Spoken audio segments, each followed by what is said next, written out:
Hallelujah. Please be seated.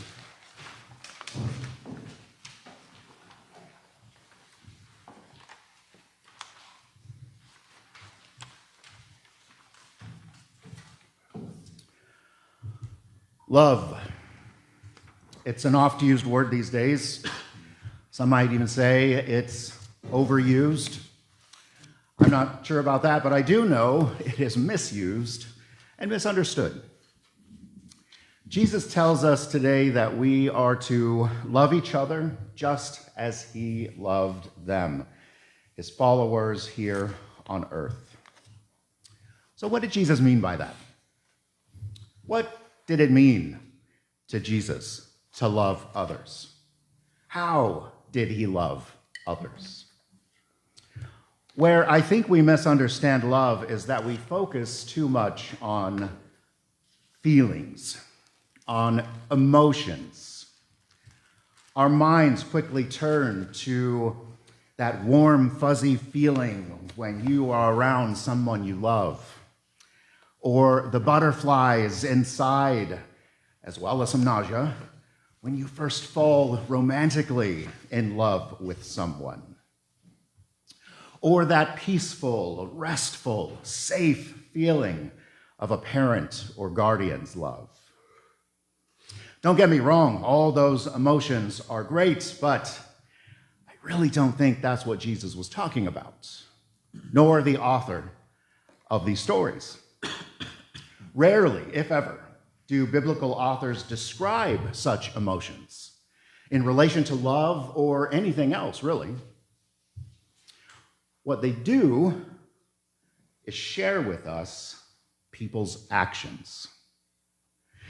This particular story comes from the 13th chapter of the Gospel of John.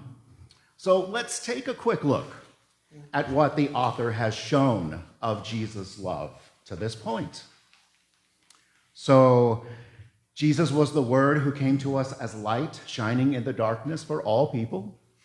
He called everyday folk like fishers and carpenters, and even some not-so-everyday folk like the rich or tax collectors. He called the meek to the mighty to the downright abominable. He attended weddings and turned water into wine. Jesus celebrated the holidays with his friends. He taught religious leaders who were struggling. He welcomed outsiders, even those who were considered enemies of the state. He forgave people.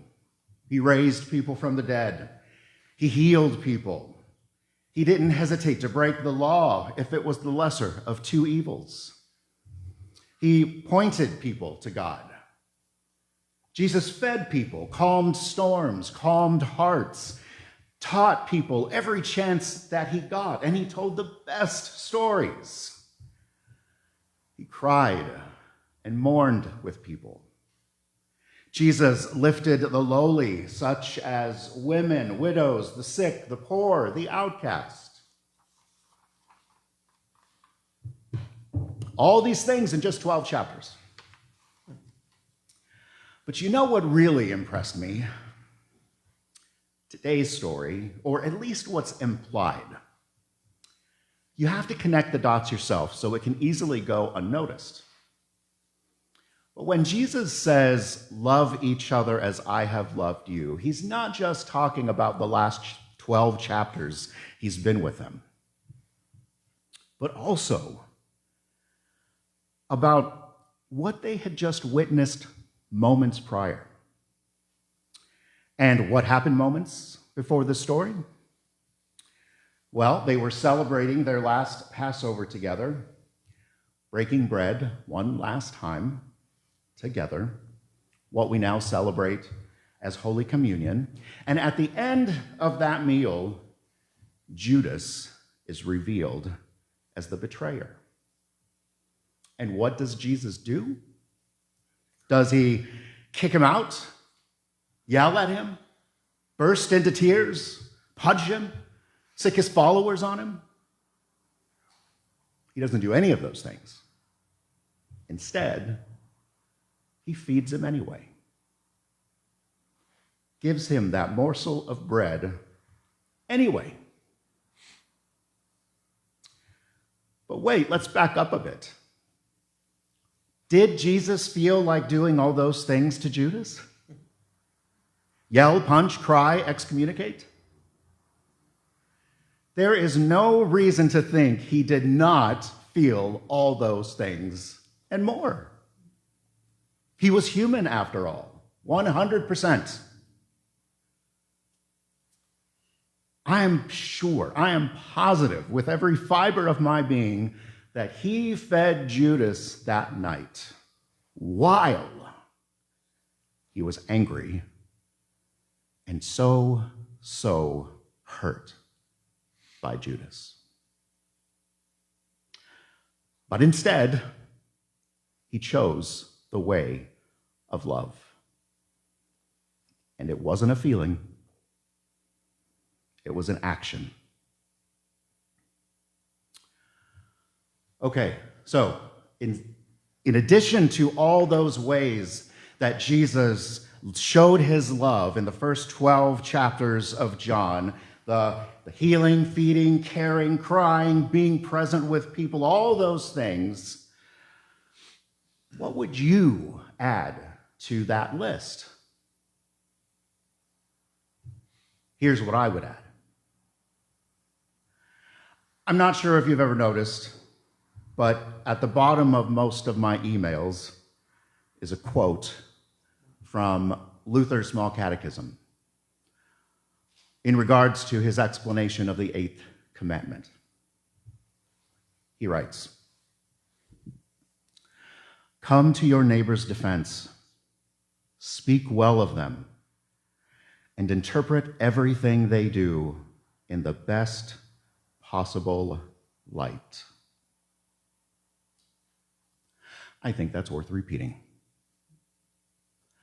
Come to your neighbor's defense. Speak well of them. And interpret everything they do in the best possible light.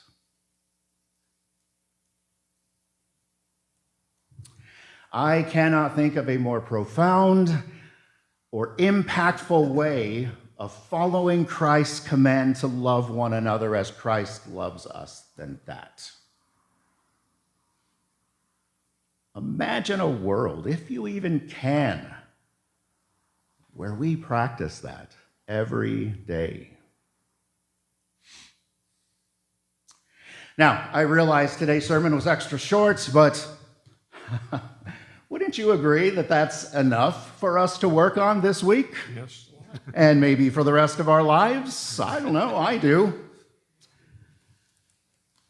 Blessings to you, dear church, as you continue to revel in the radiance of our risen Christ, the author of love.